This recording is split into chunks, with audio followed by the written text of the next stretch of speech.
Coríntios, capítulo 3. É um texto longo, mas eu preciso fazer a leitura com os irmãos. A fé vem pelo ouvir. Vamos confiar na palavra e não no homem, nem no pregador. É na palavra, o poder está na palavra. Eu, porém, irmãos, não vos pude falar como a espirituais, e sim como a carnais, como a crianças em Cristo. Leite vos dei a beber. Não vos dei alimento sólido, porque ainda não podíeis suportá-lo. Nem ainda agora podeis, porque ainda sois carnais. Porquanto, havendo entre vós ciúmes e contendas, não é assim que sois carnais e andais segundo o homem? Quando, pois, alguém diz, eu sou de Paulo, outro, eu sou de Apolo, não é evidente que andais segundo os homens? Quem é Apolo? E quem é Paulo? Servos por meio de quem crestes, e isto conforme o Senhor concedeu a cada um. Eu plantei, Apolo regou, mas o crescimento veio de Deus. De modo que nem o que planta é alguma coisa, nem o que rega, mas Deus que dá o crescimento. Ora, o que planta e o que rega são um, e cada um receberá o seu galardão, segundo o seu próprio trabalho. Porque de Deus, somos cooperadores, lavoura de Deus, edifício de Deus, sois vós.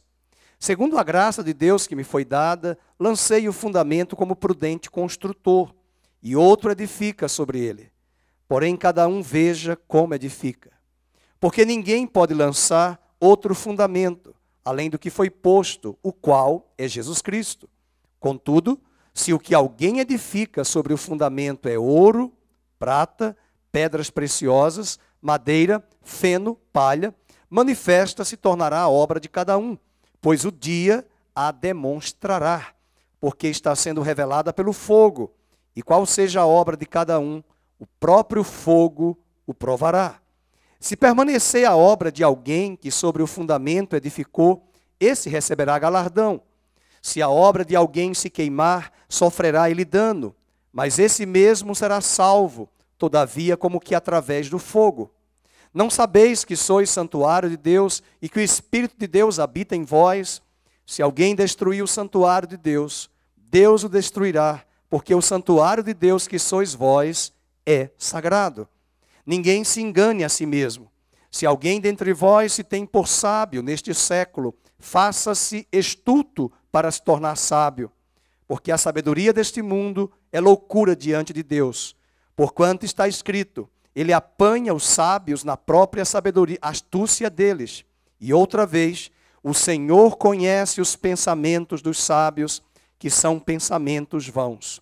Portanto, ninguém se glorie nos homens, porque tudo é vosso, seja Paulo, seja Apolo, seja Cefas, Pedro, seja o mundo, seja a vida, seja a morte, sejam as coisas presentes, sejam as futuras, tudo é vosso, e vós de Cristo, e Cristo de Deus. Que texto lindo, que texto maravilhoso de Paulo, pastor da igreja de Corinto. Hoje de manhã falamos sobre a liderança do Espírito conduzindo a igreja, no capítulo 2, nos versículos 10 ao 16. E hoje eu quero falar nesse capítulo 3 para você sobre as imagens da igreja que Paulo se utilizou. Há 3 imagens que ele se utiliza e eu quero que você acompanhe comigo nesta noite esses 3 elementos que ele usa descrevendo quem é a igreja do ponto de vista de Deus. E a partir dessas 3 figuras, desses 3 elementos, nós vamos dissecar e um por um. São 3 pontos importantes. Primeiro, ele vai mostrar que a igreja é uma lavoura. E quando ele fala de lavoura, você planta para colher e você espera quantidade. Eu estou esperando o preço do abacate baixar, porque está muito caro. E eu gosto demais de abacate. E eu estou lembrando que nessas férias de janeiro e dezembro, quando eu morava lá em Maceió, Barra de São Miguel, 14, 15 anos, era abacate baratinho. Os abacates, era a época da safra do abacate. E era grande quantidade de abacate, e eu tomava vitamina de abacate todo dia de manhã. Hoje eu me assusto, eu fui no Dalben ver o abacate, R$ 12,99 o quilo. R$ 13. E lembro que você me deu uns abacates aí, naquela época da lanchonete. Cristiano, tá ali, né, Cristiano? Quantos abacates bons. Tem gente que não valoriza, uma fruta maravilhosa, né? Então, veja, você fala de safra, você fala de lavoura, você espera quantidade. Isso é um ponto importante. Depois ele vai, um pouquinho antes, ele vai chamar aquela igreja de filhos, filhos espirituais. Paulo traz a figura de que a igreja é uma família. Família, corpo de Cristo. Nós lemos agora em Efésios. Então, a primeira metáfora, a primeira figura de linguagem que ele usa, eu inverti, é a família. Depois ele usa a lavoura. E depois ele vai usar a figura do templo, do santuário. Então, quando falamos de família, o alvo de Paulo é a maturidade. Quando nós falamos de lavoura, o alvo de Paulo é a quantidade, colheita. E quando nós falamos de templo, o alvo de Paulo para a igreja de Corinto era a qualidade. Então vamos lembrar aí esses 3 elementos. Eu sempre prego ensinando, ensino pregando, e a fé vem pelo ouvir, e a pregação deve ser primariamente expositiva, você precisa se expor à palavra, por isso que é importante você anotar os pontos. Tem pessoas que não anotam, mas anotam aqui. Eu não fico aí exigindo as canetas de ninguém. Eu sou daqueles que eu gosto de anotar tudo que se prega, que se fala. Mas eu já tive alguns alunos na escola e na faculdade que quando eu estou falando com eles, eles não anotam nada, né? Não tem isso, um aluno na escola que não anota nada e tira 9 na prova. E tem aquele aluno que anota tudo e 6, 7. Né? E o aluno fica chateado. Mas ele não anota nada, professor. Ele não faz nada e tira 10. Está ouvindo, está anotando na cabeça, nos neurônios e no cérebro. Está prestando atenção. Às vezes tem pessoas que estão no culto, mas estão distraídas. Então, cuidado aí com a distração. Muito importante você anotar, riscar a sua Bíblia, pegar um apontamento, colocar aí as anotações. Então, eu quero me deter hoje nessas 3 figuras. Família, lavoura e santuário ou edifício, templo. Então, vamos estudar as 3 figuras. A primeira figura é que a igreja é a família de Deus. E aonde eu encontro amparo textual? Vamos para o capítulo 3, verso 1 ao 4. Eu, porém, irmãos, então ele usa a palavra irmãos, nós somos irmãos em Cristo, fomos gerados pelo mesmo Pai, da mesma semente. Nós somos irmãos, não vos pude falar como a espirituais, e sim como a carnais, como a crianças em Cristo. Leite vos dei de beber, não vos dei alimento sólido. O grande problema dessa igreja de Corinto, quando ele vai falar aqui sobre a abordagem da família, ele usa e diz que aquela igreja, uma boa parte dela, dos membros, eram crianças. Crianças imaturas. Qual a razão dessa imaturidade e carnalidade dos crentes de hoje? Às vezes nós ficamos dando muita ênfase, a gente vê muitos comentários, pregadores, falando sobre esse texto, dizendo de que existem crentes carnais e crentes espirituais. Às vezes a gente acha que o texto quer dizer isso. Mas, na verdade, o texto vai nos falar sobre o primeiro problema da imaturidade e da carnalidade. Então, antes de tocar sobre, de fato, o que Paulo quis dizer, a pergunta é, de onde vem, quais são os fatores que levaram a igreja de Corinto, que Paulo plantou, a ser uma igreja imatura, carnal? Primeiro, a imaturidade e a carnalidade nossa é consequência de eu e você, e eu me incluo, não termos o apetite espiritual.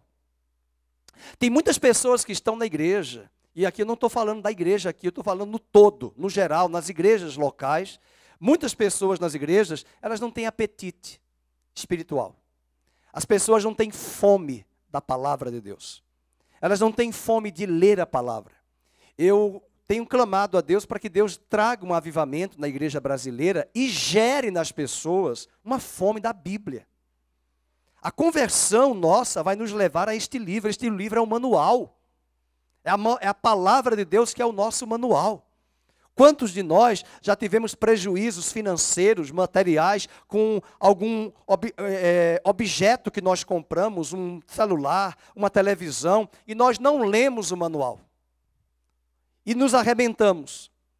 E por que deixamos de ler esse manual tão importante que é a palavra de Deus? Agora, com esses problemas, essas guerras ideológicas que a gente está vivendo no mundo inteiro, nós temos uma resposta da Bíblia para a humanidade. A questão não é direita e esquerda, a questão é o coração do homem, é a natureza do homem. Só Deus pode mudar a natureza do homem. Quando Deus muda a natureza do homem, quando Deus gera um novo nascimento, Ele muda a mente, Ele muda o coração. E a Bíblia nos mostra claramente e não esconde os tentáculos dessa natureza, dos estragos que essa natureza faz. Das coisas terríveis que a natureza adâmica, não é diabo, não é demônio, é a natureza humana, a inveja, a contenda, a soberba, esses males não são demônios, são tentáculos da natureza adâmica. Essa imaturidade que estava na igreja era resultado de falta de apetite na igreja. A igreja brasileira precisa se voltar para Deus, se arrepender e deixar os shows, os espetáculos que ocorrem nos cultos, o estrelismo, é muita cantoria, é muita música e pouca palavra. É muito ego, é muito show e pouca vida. O culto não é só aqui, ele continua durante a semana. As pessoas não amam a Bíblia, as pessoas não leem a Bíblia, as pessoas não examinam as Escrituras. A palavra de Deus é chamada de algumas metáforas, uma delas é a água. E Paulo diz que nós somos lavados pela água da palavra. Você está aqui hoje, já deve ter tomado um banho. Alguns até 3, pelo calor.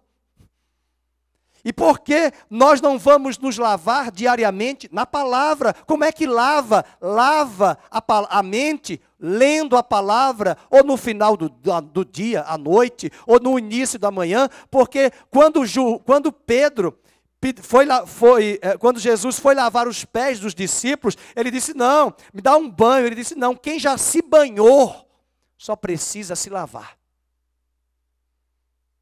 Jesus quis dizer que nós andamos, naquela época não tinha sapato como nós temos hoje, fechadinho, eram as sandálias romanas, que era atrelado ali nos pés o pó da poeira. E todos os dias eles tinham que chegar e lavar, e é uma figura de linguagem para nos mostrar que todo dia o pó da fofoca, o pó da malícia, o pó da mentira, o pó do engano, que nós ouvimos no trabalho, na escola, vai ser removido quando eu leio a palavra de Deus. Eu não posso ler a Bíblia apenas na escola dominical. Eu vou ser analfabeto. Esse é o grande problema da igreja brasileira. Esse é o grande elemento distintivo entre um culto protestante e uma missa. A excelência, o ápice do culto é a pregação expositiva da Bíblia. Essa não é hora de ninguém dormir e cochilar. A não ser que eu fale baixinho, é um soninho, fraquinho. Tem gente que dorme. Eu tive professores aqui na Unicamp que falavam que era para dormir. E eu dizia, você não vai dormir não, você vai ouvir a palestra. Você vai se levantar e anotar tudo que esse homem fala. É determinação, é disciplina, é diligência. A fé vem pelo ouvir. É a palavra de Deus que nos muda. Ela é chamada da palavra da semente incorruptível. E todo dia eu tenho que me ouvir, eu tenho que ouvir a palavra. Martinho Lutero dizia, todo dia eu tenho que ouvir a pregação do Evangelho. Todo dia eu tenho que ouvir a pregação do Evangelho para me lavar. Estou com raiva de ninguém, eu estou com raiva do diabo, que engana. Quando eu falo assim com autoridade, é com raiva do diabo, não é com raiva dos irmãos, não. Essa imaturidade, uma mesma verdade, meus queridos, pode ser dada para doutores e crianças. Paulo diz que teve de dar leite aos crentes de Corinto, mas esse mesmo leite pode ser dado para adultos e crianças. A questão aqui é de aprofundamento, de profundidade. Não existem doutrinas secretas para as pessoas que são iniciantes e até experimentados. Isso aí é uma coisa do gnosticismo. Uma mesma verdade, dizia Calvino, pode ser leite e carne. Olha que interessante, leite e carne. E ele dizia isso porque leite é para os bebês e carne é para os adultos. Eu sou adulto, se eu já tenho mais de 30 anos de caminhada com Cristo, qual é o problema de eu estudar João 3,16? Qual é o problema de eu estudar um texto bíblico que eu já conheço há anos? A questão não é conhecer, eu pratico.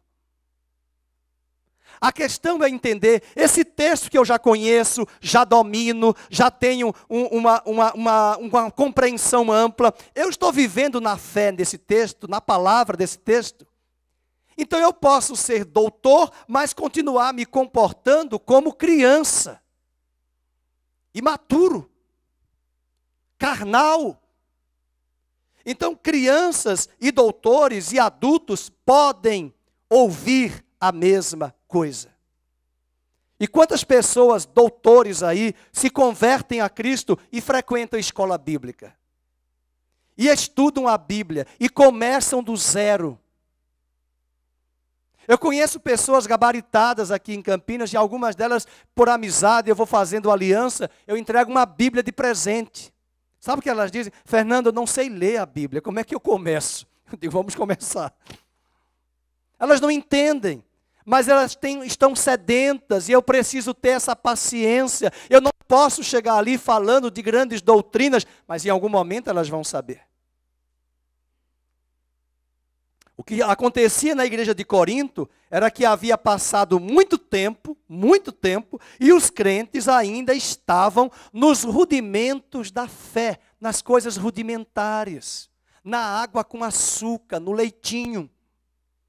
Mas aquele leite já poderia ser uma carne, já poderia ter uma maturação. Os anos passaram, mas eles não demonstravam sinais de maturidade, de conhecimento e nem na prática da palavra de Deus. E é por isso que Paulo chama eles de crianças espirituais. Veja o capítulo 3, ele diz, eu falo a vocês como a carnais, e sim como a carnais, como a crianças em Cristo. Leite vos dei a beber, e não vos dei alimento sólido. Em outras palavras, eu poderia aprofundar mais. Lá no Nordeste a gente chamaria, eu poderia fazer um pirão, um cozido. Mas eu não posso, porque vocês não têm profundidade. Esse é o grande problema da igreja brasileira. Os anos estão passando, nós conhecemos muita música gospel, muita música evangélica, nós conhecemos muita coisa, muita luz, muito holofote. Hoje as igrejas são até boates, elas são pretas, dark, trevas, misericórdia. A tentar fazer um show, uma coisa assim, megalomaníaca, uma coisa linda, maravilhosa, mas quando você espreme tudo, não sai conteúdo, não sai pregação expositiva. Essa geração que está vindo, as crianças, elas precisam aprender a ouvir os hinos que nós cantamos aqui e nós, pastores, falarmos da história dos hinos. Quando você pega os hinos do hinário cristão, ou do cantor cristão, ou do cantor da igreja presbiteriana, metodista, nazareno, você precisa conhecer as histórias.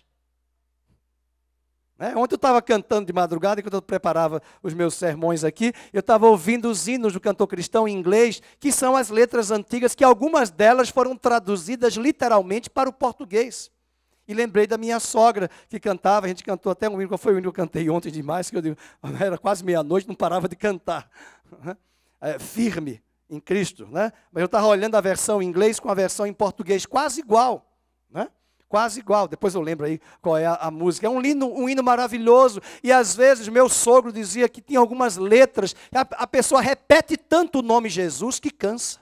Fica só Jesus, Jesus, Jesus, Jesus. E meu sogro dizia, não sai não do lugar, porque é uma letra que não tem conteúdo, não tem o que meditar. Tudo bem que tem o nome de Jesus, que é suficiente, grande e poderoso, mas e o que mais? Então nós temos que ter critérios. Nós temos que sair da imaturidade nossa para chegarmos à estatura de varão perfeito. É por isso que essa igreja está enfrentando brigas. É por isso que essa igreja tinha disputas. Olha os probleminhas aqui. E Paulo diz, quando pois alguém, verso 4, diz, eu sou de Paulo, eu sou de Apolo, eu sou do Fernando. Se o pastor Fernando não pregar, eu não vou. Eu não gosto da careca do pastor Felipe, eu não vou. Eu sou de Apolo. É evidente que andais segundo os homens. São carnais. Quem é Apolo? Quem é Paulo? São servos por meio de Cristo. Iguais a você e a mim. Outro problema da imaturidade é a consequência de relacionamentos mal orientados. O grande problema dessa igreja, de ser criança, carnal, é a imaturidade, que quando os crentes deixam de viver em união para fazerem partidos dentro das igrejas. Não estou falando de partido político. Eu estou falando de partidos dentro da igreja. Veja o capítulo 3, verso 3 e 4. Nós já lemos o 4. Ele diz, portanto, verso 3, havendo entre vós ciúmes e contendas, não é assim que sois carnais? E andais segundo o homem? Ele está falando o homem, o velho Adão, a velha natureza. Esse é um problema. E é interessante que Paulo vai usar a palavra aqui, népios, para crianças, para designar os crentes em Cristo como crianças. Um crente, ao invés de construir pontes de comunhão, ele vai cavar abismos nos relacionamentos. Ele vai construir profundidade de relacionamento. Esses relacionamentos que vão surgir na igreja vão ser mediados pelo Espírito Santo. Não é por interesses. A gente vê muitas pessoas nas igrejas que querem fazer amizade, parece adolescente que só quer andar. Eu só quero andar com fulana. Eu só quero andar com Beltrano. Eu tenho vontade de dizer, deixa ele crescer e ela começar a namorar, que eu quero saber se ela vai andar com você. Ela vai te esquecer. E tem pessoas adultas de 50 anos, 60 anos. Aí você vai andar com fulano, eu só vou andar com Beltrano. A gente tem que ter amizade com os irmãos, se dar bem com todos, cumprimentar, se relacionar. Existem pessoas que são difíceis, são mais fechadas, mais abertas, mas você cultiva, constrói relacionamentos. Deus não me preparou para ser pastor num seminário. Me preparou com a vida, na escola. Eu quase não tinha amigo nenhum, mas eu me dava bem com todo mundo. Eu tenho uma cena na minha imagem, acho que na quarta série, terceira série do antigo primeiro grau, que hoje é o Fundamental 1, eu me lembro que os colegas ficavam de mal, brigavam no futebol, e eu ia lá juntar os dois, assim, põe aqui as mãos, aí fazia os dedinhos, faz a paz. Para ser mediador, para ser pacificador. Tem pessoas que engendram na igreja contendas, brigas, desavenças, partidarismos, facções. Tem pessoas que para elas nada está bom, está tudo ruim, só com elas é bom, é melhor, só com elas, só com a casa delas. Isso é terrível e a pessoa não enxerga. O que fazer? Orar e tentar caminhar mais uma milha, mais outra milha, porque Deus está construindo em nós essa obra que nós vamos falar daqui a pouco, que é o edifício. Edifício esse que vai redundar para a eternidade. Muito importante lembrar desses problemas da igreja. Os partidos dentro da igreja são um sinal de imaturidade. Hoje há muitos cismas e muitos achômetros dentro das igrejas porque os crentes são imaturos. O alvo de Deus para a igreja, meus irmãos, é a maturidade. O que Deus espera da igreja é a maturidade. E nós não temos de seguir a homens. Ninguém aqui está seguindo o pastor Fernando. Ninguém aqui está seguindo o pastor Felipe. Nós estamos seguindo a Cristo. E respeitando que estes homens, como tantos outros, foram homens chamados por Deus, separados, mas nós não teríamos sentido de ser pastores se não existissem as ovelhas. Nós não somos super-homens. Nós somos limitados. Nós somos vasos de barro. A glória não é para nós, a glória é para o Senhor. Nós precisamos reconhecer nos irmãos, e os irmãos reconhecerem nos pastores, a autoridade, o ministério, a unção que está sobre o irmão, respeitar a unção, aproveitar as oportunidades, porque as pessoas podem partir para a eternidade rapidamente e você perdeu a oportunidade de crescer. Nós temos que aproveitar esse momento que estamos aqui, ainda que estamos gozando de liberdade civil no Brasil, liberdade de pensamento e liberdade religiosa, ainda. Que não chegue o tempo de cercearem as nossas liberdades, inclusive a religiosa. Para que você fique privado de vir à igreja e ouvir a palavra. E como em outros países, que eles podem podar, eles podam, na verdade, a internet. E evita você até de assistir cultos pelo YouTube. É o que alguns países fazem, como a Coreia do Norte. Ou vocês se esqueceram que o Brasil jogou com a Coreia do Norte em uma das Copas, e o jogo só foi assistido lá 4 dias depois. Para tirar todas as imagens de propagandas que fica no estádio. Porque ele assistiu. O presidente lá, o dono, a bala que matou John Kennedy. E ele entende que ele tem um controle para não deixar as pessoas terem acesso à informação das propagandas da internet. Esse é o autoritarismo que existe em muitas pessoas imaturas que ocupam cargos de autoridade. Existem pastores imaturos. Existem pastores que usam o púlpito para alimentar o seu ego. Existem pastores que usam o púlpito para falar de futebol e não de expor a Bíblia, de abrir a Bíblia, correr no texto, acompanhar o texto, observar o texto, domingo após domingo. Você estava aqui domingo à noite? O que é que nós pregamos? 1 Coríntios 2. Hoje de manhã, continuamos o capítulo 2. Hoje à noite, capítulo 3. Você vai estudando a palavra e você vai formando valores, você vai tendo critérios, você vai entendendo a carta. Isso é uma construção. Daqui a alguns anos, você não vai aceitar ouvir qualquer coisa. Daqui a algum tempo, você não vai aceitar ouvir qualquer bobagem e anedota de púlpito. Porque você tem critérios. Porque você tem valores. Porque você sabe para onde vai. E você entende que o ápice do culto é a proclamação da palavra. Que não tem lógica um culto de 2 horas, ficar 1h30 cantando e 10 minutos para a pregação. Não tem lógica. Isso é uma estupidez. Quando vier avivamento, ninguém nem vai conseguir cantar, vai todo mundo para o chão. Porque ninguém vai ficar de pé.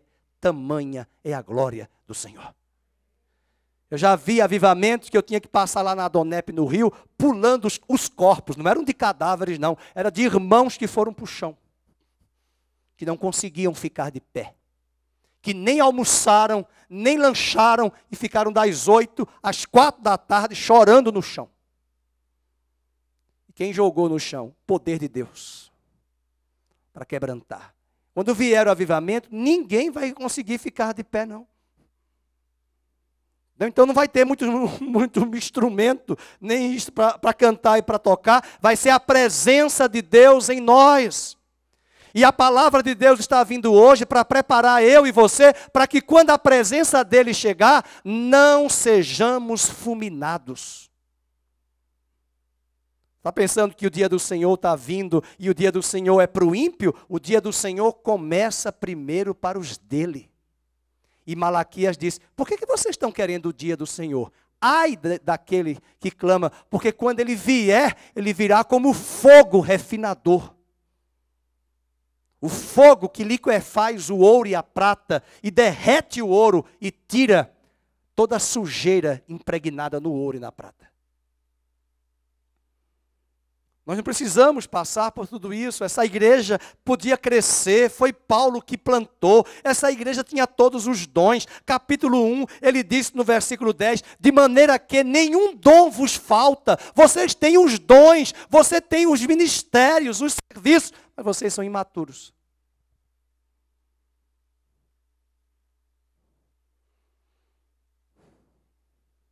Nós temos de seguir o Senhor da igreja.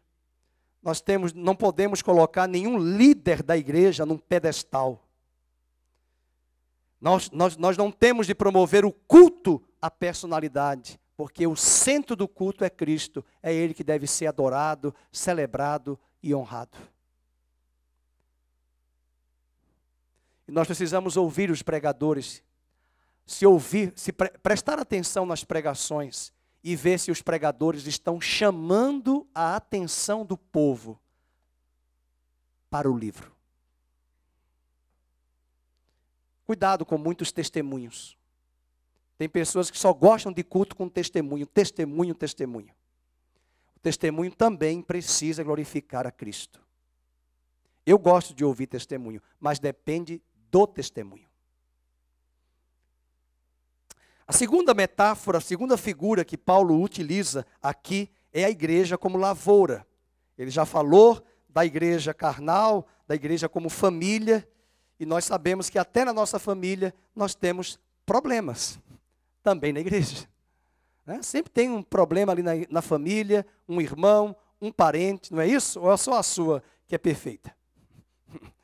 Eu gostei uma vez, até hoje eu não esqueço aquela pregação do pastor Davi de Melo, que trabalhou conosco, e o Davi fez uma pregação muito bonita uma vez, num antigo prédio nosso, eu nunca esqueci, tem pregações que marcam, que ele falou assim, olha, na família de Jesus, lá na árvore genealógica, estava a Ruth, estava a prostituta Raabe.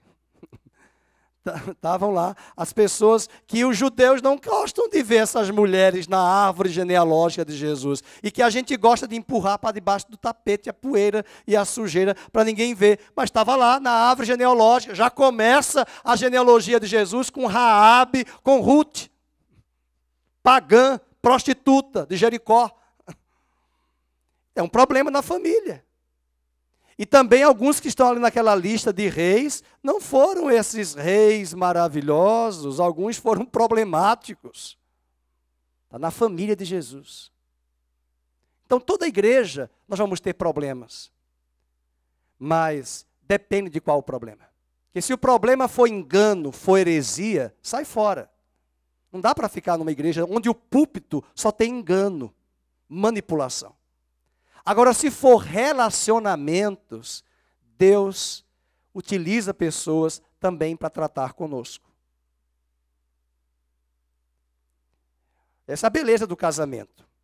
Eu estou orando para que a Andréia case, e eu fico pensando, Senhor, qual o modelo de homem para ela? Porque se for um homem assim, uns quentes e um fervendo, vai ser um curto-circuito. Então não pode, tem que ser alguém mais equilibrado, alguém que ceda, alguém que abra mão, alguém que dê espaço para ela, porque ela tem um espírito de liderança muito forte. Cada um de nós, Deus respeita. Eu tenho um temperamento forte, a Mabe não tem, mas os dois, um complementa o outro. Ela já aprendeu um pouco de mim a ser mais acelerado, eu aprendi com ela, preciso aprender mais ainda, a ser mais devagar. Porque nós temos. Você está dando risada, eu também vou dar risada de você. Vem para cá. Eu quero saber os seus também. Eu não quero saber de ninguém, eu quero saber dos meus. Mas a gente precisa entender, e eu fico pensando, meu Deus, como é o casamento da Andréia? Eu quero partir para a eternidade, e antes disso, para ver o casamento dela. Quem? Mas tem, deve ter. Deve ter, uma pergunta. Agora, às vezes ela pode estar equivocada, não pode ser aquela pessoa, não tem mais idade, com 40 anos, pensar um príncipe. Não, mas tem que ser uma pessoa que ela tem que entender, eu preciso de uma pessoa que me complemente, que me corrija, que me dê os freios. Porque Deus não vai mudar a Andréia, ela tem essa dinâmica. O que Deus vai trabalhar são as arestas. É aquilo que colide de uma pedra com a outra, que vai arranhar a outra pedra. Tudo bem? Ela está ouvindo lá, depois vocês contam para ela que eu falei, tá bom? A igreja é um campo, e o seu alvo agora é a quantidade. Lá na família, qual era o alvo? Maturidade. Mas agora ele vai dizer que a igreja é lavoura. Abra comigo aí, 1 Coríntios capítulo 3, verso de número 9. Porque de Deus somos cooperadores, lavoura de Deus, e é difícil. Então Paulo afirma que nós somos lavoura. E eu preguei na quarta-feira passada, qual é a primeira parábola que Jesus prega? A parábola do semeador, que na verdade foi o tradutor que colocou. Mas a parábola não era bem a parábola do semeador. A parábola, o problema não é o semeador, o problema é o terreno. Quem colocou a parábola do semeador foi o tradutor, mas no texto original não tem parábola do semeador. Jesus disse que o semeador saiu a semear e ele encontrou 4 tipos de terrenos. O problema é o terreno. Um terreno é pedregoso, outro terreno é espinhoso, outro terreno é fértil.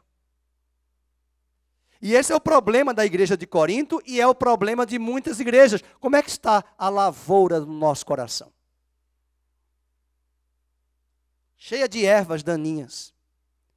Crentes que não perdoam, crentes que guardam amargura, crentes que guardam a palavra da sogra do dia 8 de agosto de 1980. 80. Está guardando ainda. Porque ela me falou isso, eu nunca esqueci. E leva para o velório. E ainda diz no dia do velório.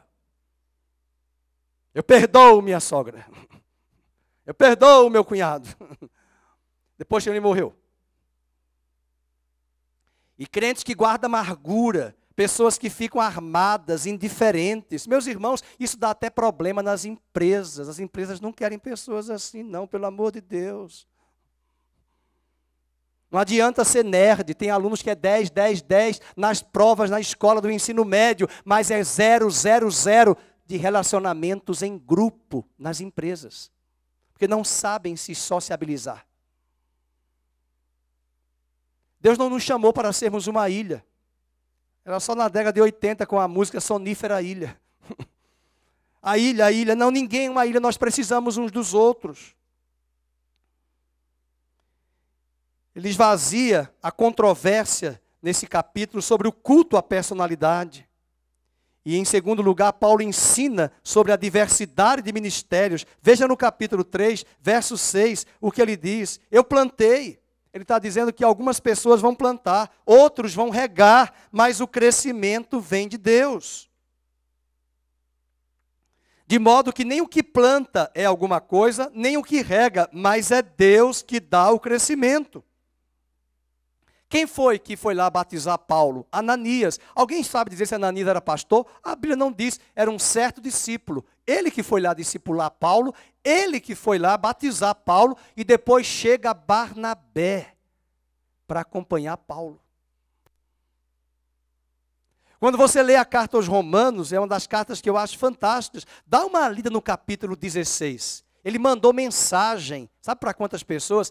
33 pessoas, a maioria de mulheres. Aquelas pessoas que Paulo diz, fulana tem sido uma mãe para comigo, a outra tem sido minha protetora, tem me guardado. Ele começa a elencar a lista de pessoas de relacionamentos pessoais dele. Sabe aonde esses relacionamentos estavam? Não era no tênis clube, nem no Lions, era na igreja. Relacionamentos que Deus nos dá, pessoas que Deus nos dá, que nós cultivamos. Paulo também ensina que não há espaço para as vaidades pessoais no ministério da igreja. A ênfase é sobre Deus e não o homem. O critério para a recompensa nossa não é o resultado, mas é o trabalho fiel. Veja, por exemplo, na mesma carta, falando de lavoura. Versículo de número 9, ele diz, porque de Deus nós somos cooperadores, lavoura de Deus. E no verso 8, ele diz, cada um, marque isso aí, receberá o seu galardão segundo o seu próprio trabalho. Eu contei no velório, alguns não ouviram, porque eu também falei com muito choro, mas eu me lembro uma coisa que marcou muito a minha vida, da minha sogra, a irmã Adilaí, que me sensibilizou muito. Ela não poderia vir aos cultos porque ela estava em Sorocaba. Se ela estivesse aqui em Campinas, ela viria vários domingos, mesmo com a pandemia. Mas enquanto ela estava em Sorocaba assistindo aos cultos, numa época que a igreja estava vazia, de lá de Sorocaba, ela me corrigia dizendo: pastor Fernando, o senhor observou que essa pessoa na igreja, aqui na plataforma, está cantando com a mesma roupa todos os domingos?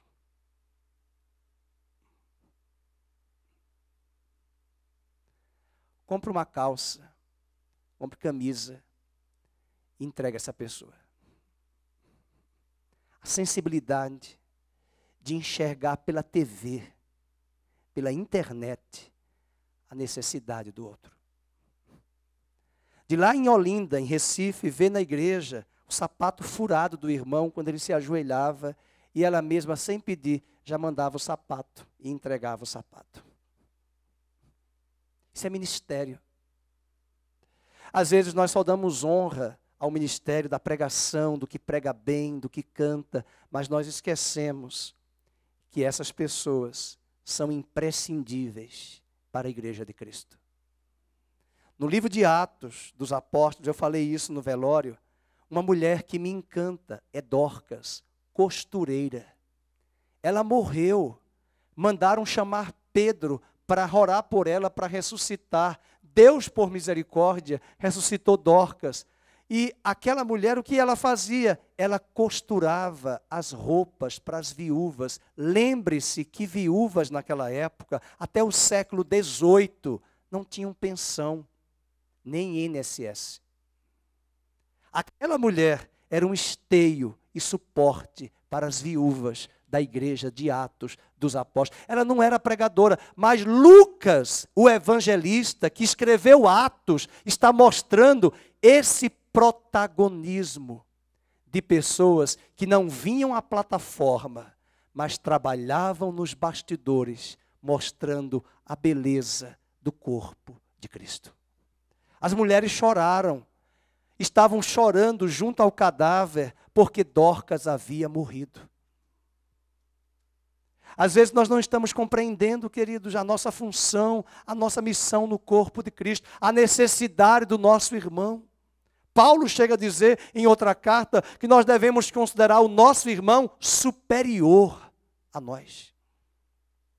Reconhecer o chamado de Deus na vida dele, a função que ele tem. Eu não sou melhor do que ninguém que está aqui só porque eu sou o pregador. Porque eu sou o anjo da igreja, eu não sou melhor. Pelo contrário, Tiago nos diz no capítulo 3 que quem prega e quem ensina vai ser mais cobrado por Deus naquele dia. Porque se eu prego heresia, se eu prego relativismo bíblico teológico, o corpo vai se estragar.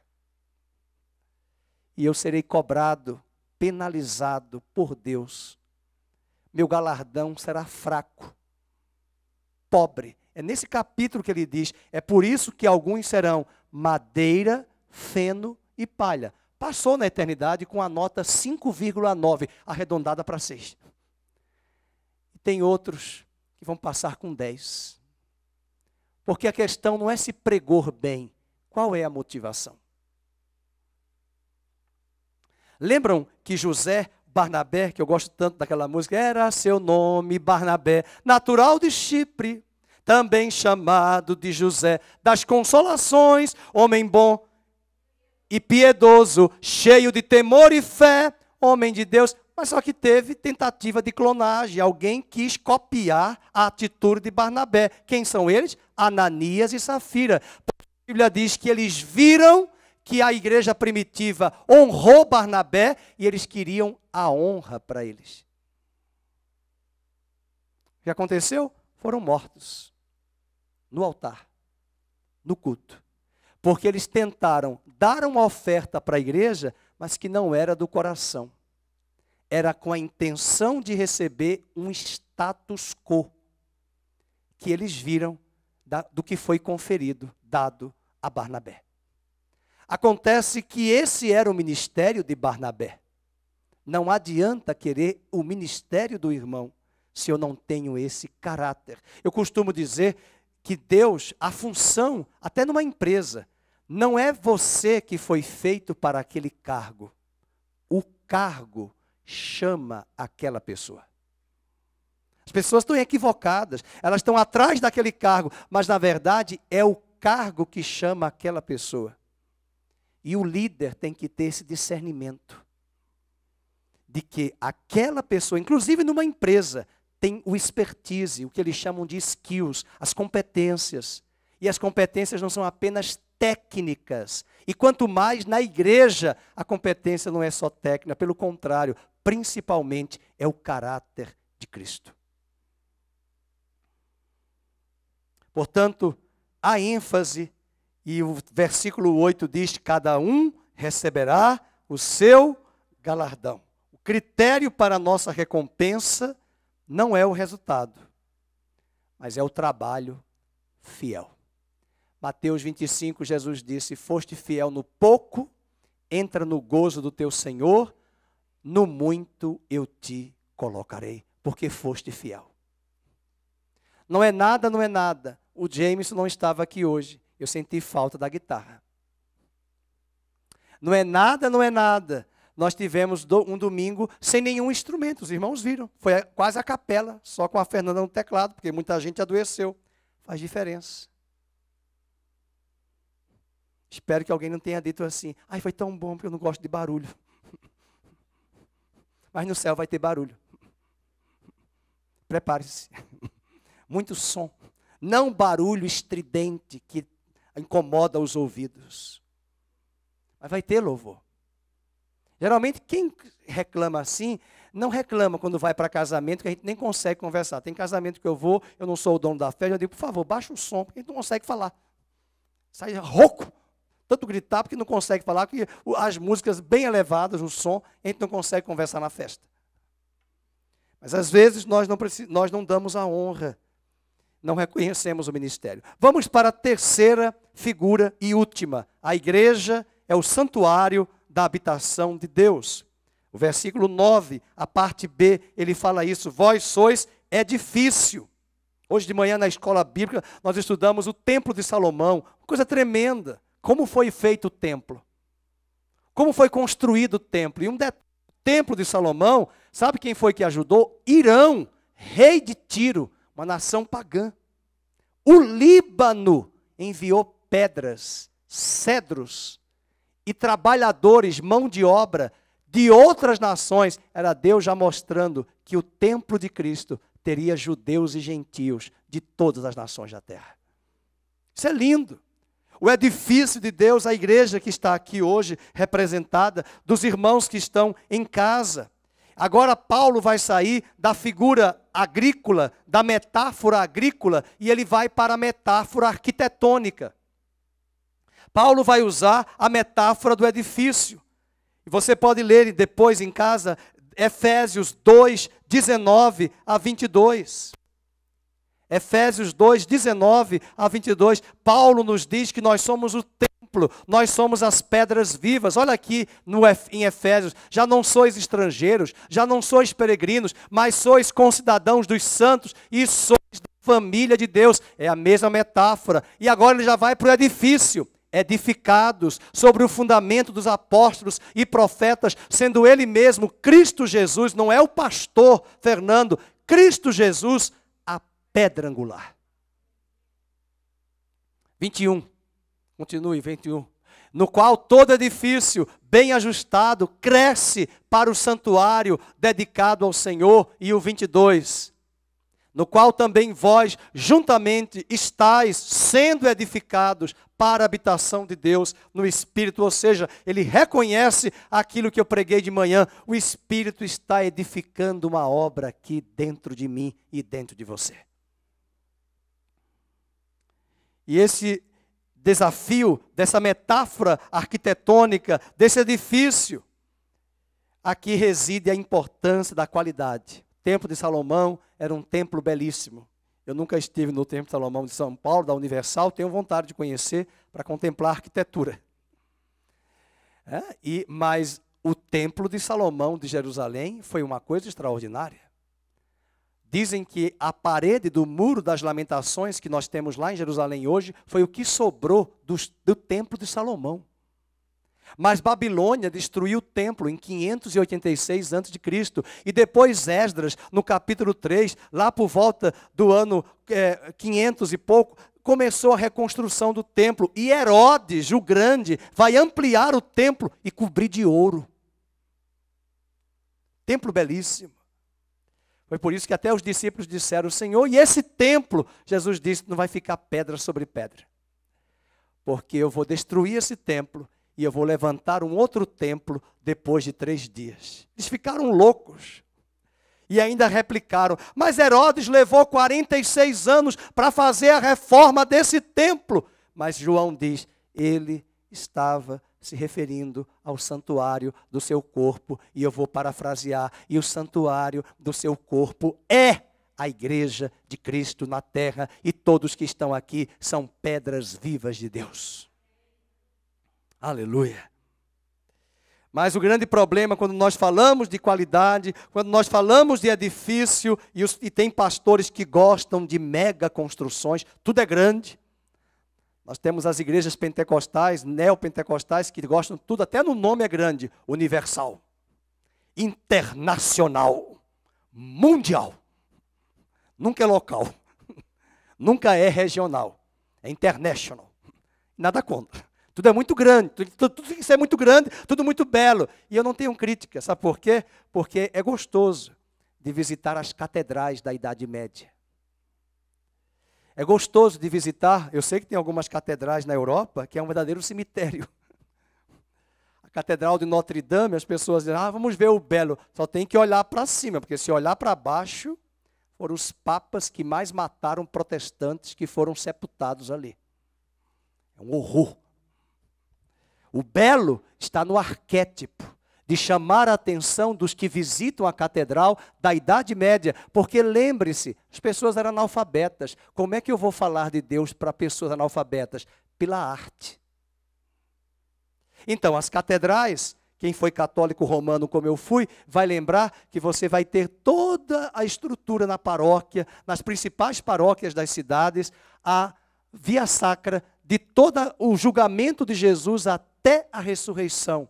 Tudo em pintura, tudo em imagem, para as pessoas aprenderem e olharem para o belo e ouvirem cânticos gregorianos para chamar a atenção pela música, pela estética, pela arte do belo. Mas ninguém mais é analfabeto. Chegou a reforma trouxe o povo da letra, o povo da palavra, e a fé vem pelo ouvir a palavra de Deus. Então não tem nada contra. Podem olhar o belo, é arte, mas é cemitério, é mausoléu. E ali naquela catedral está assim de homens que mataram só na noite de São Bartolomeu mais de 70 mil protestantes em agosto de um ano sombrio, onde perseguiram os protestantes na França. E as pessoas às vezes visitam, ficam só olhando a arte, a cultura e não sabem da história. Mas ainda assim, a catedral, o templo, era só um convite para dizer: contemple o belo. O pastor Josimar tem uma história que ele vivenciou na Nazareno Central há mais de 25 anos atrás, quando uma irmã chegou na igreja, era uma católica, e falou assim: pastor, terminou o culto, cadê os santos? Já tinham ido embora. Então ela disse assim: olha, a irmã vem à noite que a irmã vai ver todos os santos.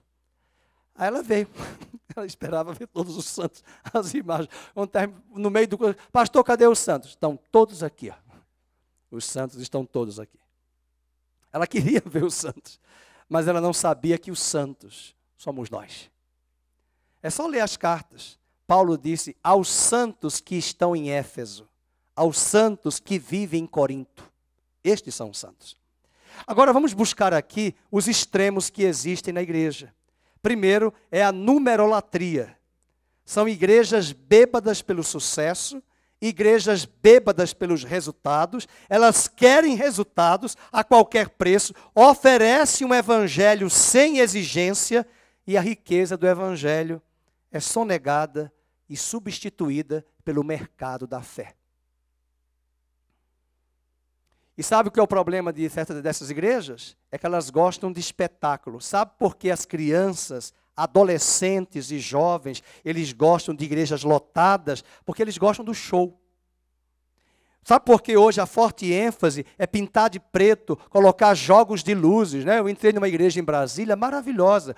A pregação do pastor é uma pregação maravilhosa, fundamentada na Bíblia. Mas o culto começa com a fumaça. Eu falei para minha esposa, o que é que vai acontecer aqui, meu Deus? A gente vai se esconder na fumaça. Aí solta a fumaça. Aí vem vermelho, azul, amarelo, verde. As pessoas começam, aí cria um frenesi assim, um arrepio e tal. Porque tem que sentir isso. E não sentir isso, não foi culto. Não. Eu tenho que dizer aos jovens que eles vão chegar aos 60 anos. Que eles vão chegar aos 50 anos. Que não tem arrepio. Que espremendo tudo eu quero saber o que aprendemos hoje nesse culto. O que ficou das sagradas escrituras em mim, hoje. E tem pregações nas minhas Bíblias que eu consigo hoje reproduzir o que alguns pastores pregaram há 30 anos atrás, que eu ouvi, e que quando eu leio aquele texto eu lembro até hoje da pregação. Do ensinamento. Da base, não é do arrepio, não é das luzes. E quando essa igreja começou o culto, eu falei assim, meu Deus, muda esse culto, Senhor, eu não vim aqui, eu até falei para minha esposa, eu não queria ir nessa igreja, porque é muito show. A minha esposa, vamos, eu queria ir numa igreja mais tradicional, para ouvir a palavra, mas eu queria também ouvir os louvores, eu gosto dessa igreja, vamos lá ouvir. Quando nós chegamos, começou a fumaça, eu falei, Senhor, muda. Não é que a cantora falou assim, a dirigente falou, irmãos, eu não sei o que está acontecendo, mas vamos mudar a música. Aí começou o culto, ao único que é digno. Eu digo, Senhor, é resposta da oração. Mas mudou tudo, porque a fumaça veio na minha boca. Eu falei, não é possível isso. E o jogo de luz, isso, rodando, eu não sei nem o nome disso, rodava ali vermelho. Eu me senti na abertura do Oscar. As pessoas acham ótimo. A igreja lotada, acho que ali me disseram que cabe 15 mil pessoas. Que bom, porque também Jesus tinha auditórios imensos e extensos. Mas quando ele começou a apertar o discurso, a multidão o abandonou. E eu não sou nada contra isso, tanto é que eu fui para o culto e não fiquei julgando a igreja, que é um erro muito grande nosso, ir para o culto e ficar julgando o que está acontecendo. Se você vem para o culto, o louvor não está bom, a bateria está muito alta, eu não gostei do baterista, eu não gostei da voz da Gisele e da pastora Amab que desafinaram. Irmão, fique em casa. Vem aprender para o culto para adorar a Deus, para louvar a Deus, independente de. Porque tem pessoas do mundo que fazem melhor do que nós. De zelo. Não é para ficar julgando, criticando. Viu algum problema? Ore. Se coloque na brecha, interceda, Senhor, levanta, abençoe, dá sabedoria. É isso. Mas não use isso como desculpa. E é por isso que ele chama de crianças, porque crianças gostam de espetáculo, crianças gostam de novidade, elas não têm discernimento para identificar os perigos das heresias que entram disfarçadamente dentro das igrejas. Outro problema, o primeiro foi a numerolatria, vamos para a numerofobia. Essa é uma atitude de acomodação. Ela acontece quando a igreja se acomoda com a esterilidade. E ela cria justificativas para tentar tapar o sol com a peneira, ao invés de produzir frutos espirituais. E eu quero encerrar dizendo que ele fala de edifício, e eu vou mostrar aqui a partir do verso 10, que esse edifício tem que ter 4 princípios. O alicerce apropriado, os materiais apropriados, o projeto apropriado e o motivo apropriado. Vamos falar com os engenheiros. Primeiro é o alicerce. E Paulo vai dizer no versículo 10 que o alicerce na vida do Eduardo é o fundamento, é Cristo, a pedra angular. Estou olhando aí para o Eduardo, porque ele é engenheiro. Veja o versículo 10. Lancei o fundamento como prudente construtor, e outro edifica sobre ele. Porém, cada um veja como edifica. Porque Paulo disse, eu já lancei o fundamento é o Evangelho. Pode ler aí, verso 10 e 11, porque no 11 ele diz, ninguém pode lançar outro fundamento, além do que foi posto, o qual, o fundamento é Jesus Cristo. O fundamento não é a igreja, o fundamento é Cristo. A igreja é o edifício construído em cima desse fundamento. Isaías 28:16, ele vai nos falar sobre esse fundamento.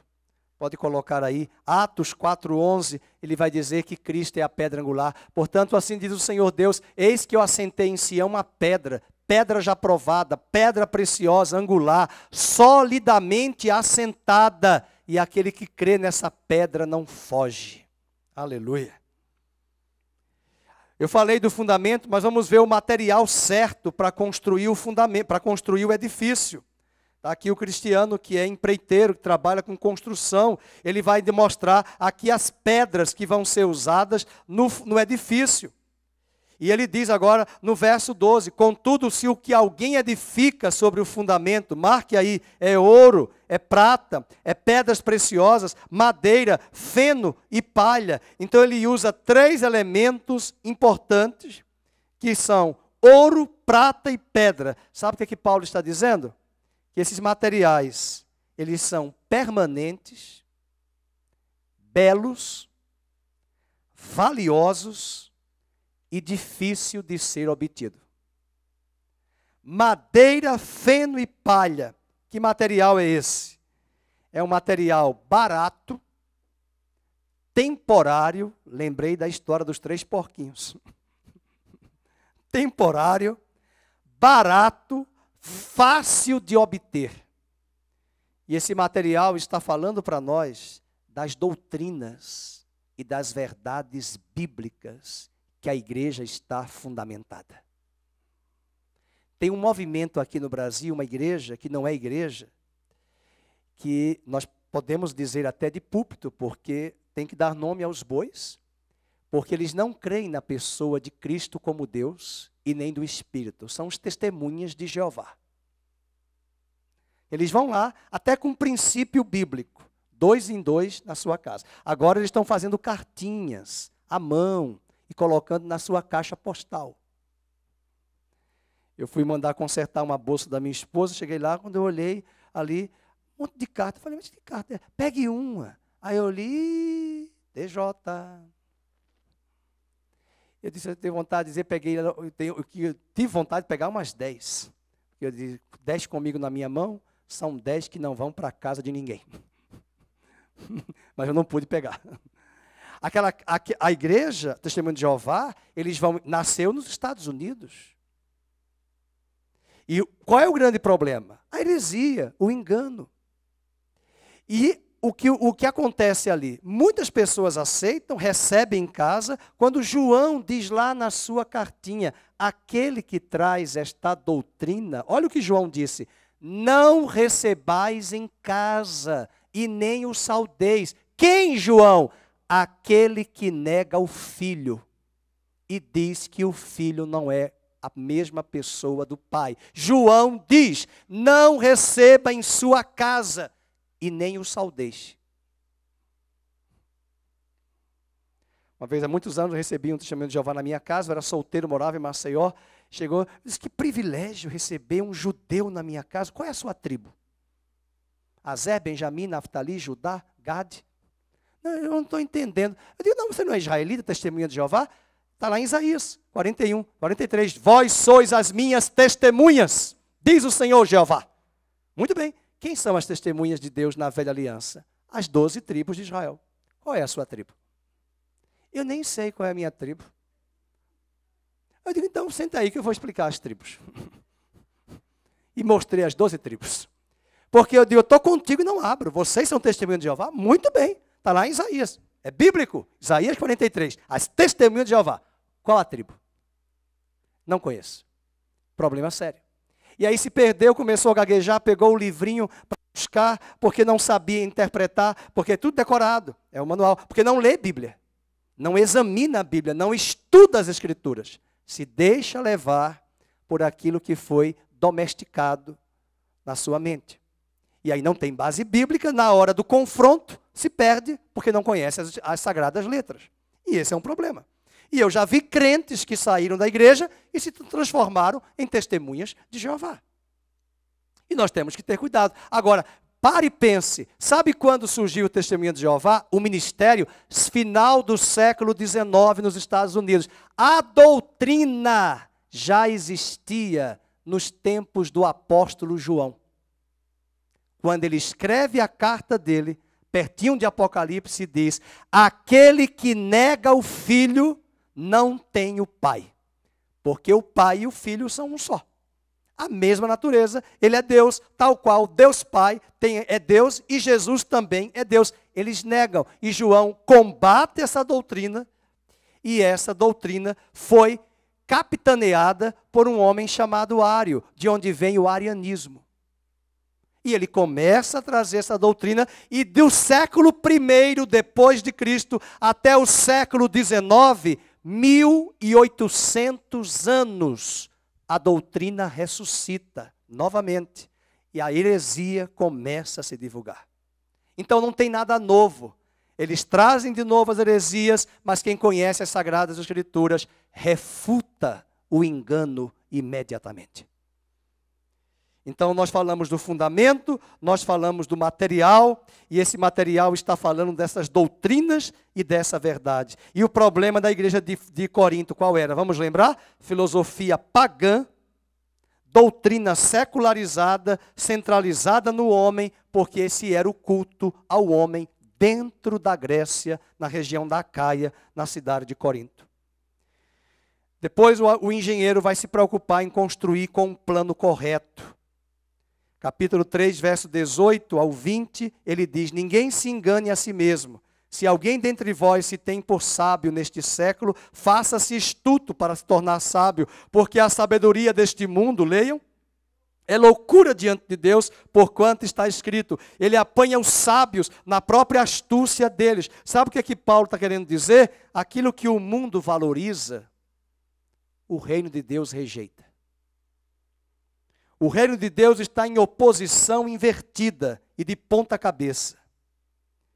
E a pergunta que eu quero fazer hoje à noite para você é pensar comigo, como é que aquela igreja primitiva, aqueles cristãos, não tinham propriedades, não tinham influência nos governos, não tinham tesouro, a maioria dos seus obreiros não era composta de intelectuais,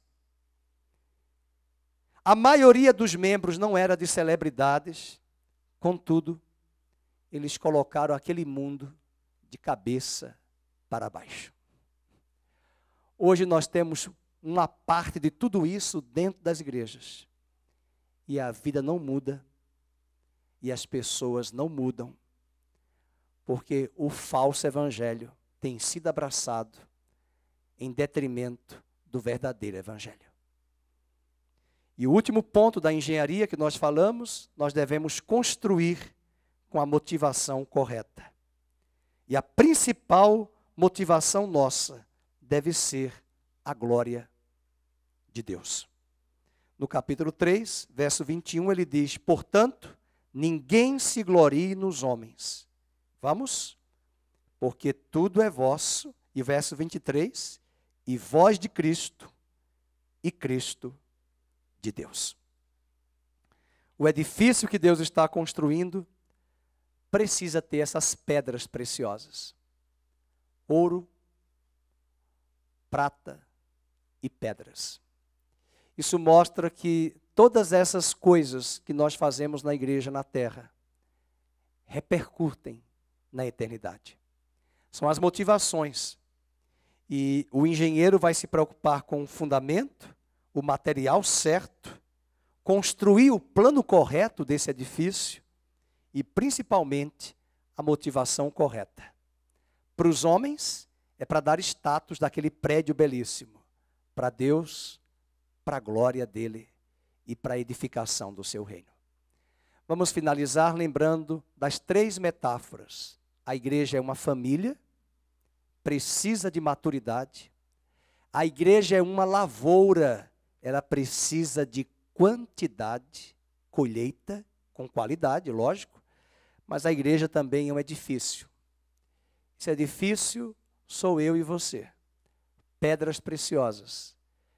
E mesmo que você não pregue, mesmo que você seja tímido, eu quero dizer, você é uma peça importantíssima para o edifício. Se alguém disse que você não vai fazer falta na igreja, eu quero te dizer, você faz muita falta. Se alguém não te dá valor, não te cumprimenta, eu quero te dizer, Deus dá todo o valor a você. E quando você se sentir rejeitado, ou até mesmo desprezado, lembre-se que a sua presença, mesmo num ambiente que as pessoas não te sentem, não reconhecem, a sua presença só ali, você já está ali como intercessor, como atalaia.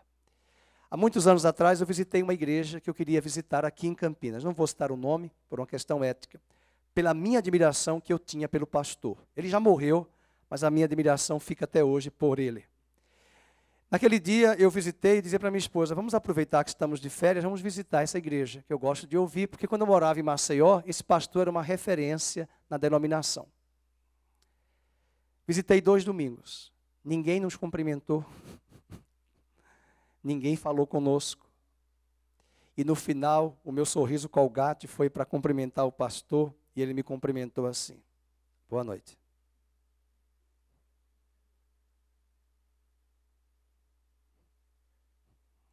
Ali eu aprendi algo muito importante. Ele não precisa ser igual a mim. E eu decidi continuar amando aquele pastor que eu já admirava, pelos seus livros, e pela sua oratória, e pela sua posição. Cada um é cada um. E nós saímos e percebemos, só a Mabe que foi reconhecida mais, quando ela começou a cantar numa igreja que não tem muito barulho no som, as pessoas começaram a ouvir a voz, algumas disseram assim, nossa, até falaram de um passarinho falando da voz dela. Foi a única coisa. Mas nós éramos visitantes. Ninguém sentiu a nossa presença que estávamos ali. Mas enquanto eu estava naqueles 3 domingos, eu orei por aquela igreja. Abençoei o ministério. Abençoei o pastor. E orei, Senhor, levanta jovens nesta igreja, que só tem muito idosos. Levanta jovens para que o trabalho continue.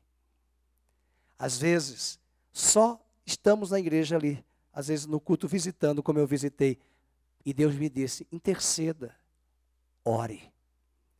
Qual é a sua função no corpo? Eu quero dizer hoje, você é família de Deus, lavoura de Deus, edifício de Deus. Vamos ficar de pé.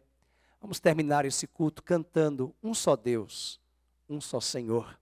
Que Deus nos ajude, nos fortaleça. Curva a sua cabeça enquanto o ministério chega. Eu já vou dar a bênção para adiantar em função da hora. Pai querido, obrigado por esta palavra. Obrigado por esta igreja de Corinto, cheia de problemas, cheia de imaturidade, cheia de certas incoerências, mas ao mesmo tempo a tua graça estava ali conduzindo eles. E nós oramos hoje para que essas palavras que Paulo escreveu para corrigir a igreja, o Senhor venha corrigir a cada um de nós. Venha tirar de nós esses cenários de imaturidade, esses cenários de competição, disputas, querelas, contendas, partidarismos, invejas. Que o Senhor nos livre de todas estas mazelas. Que o Senhor venha lapidar o nosso caráter, o nosso coração, para que esse edifício cresça bem ajustado com o auxílio de todas as juntas.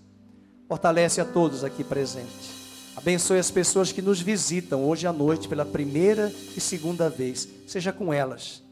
Visita a elas em suas casas, em suas necessidades. Venha suprir as necessidades delas hoje aqui. Quando elas chegarem em casa, elas sejam surpreendidas pela provisão do Senhor. Amém. O amor de Deus, A graça bendita do Espírito Santo, de Jesus Cristo e a doce consolação do Espírito Santo esteja sobre todos aqui conosco. Abençoe a vida do pastor Cláudio, a sua esposa Cristiane, seu filho Tiago.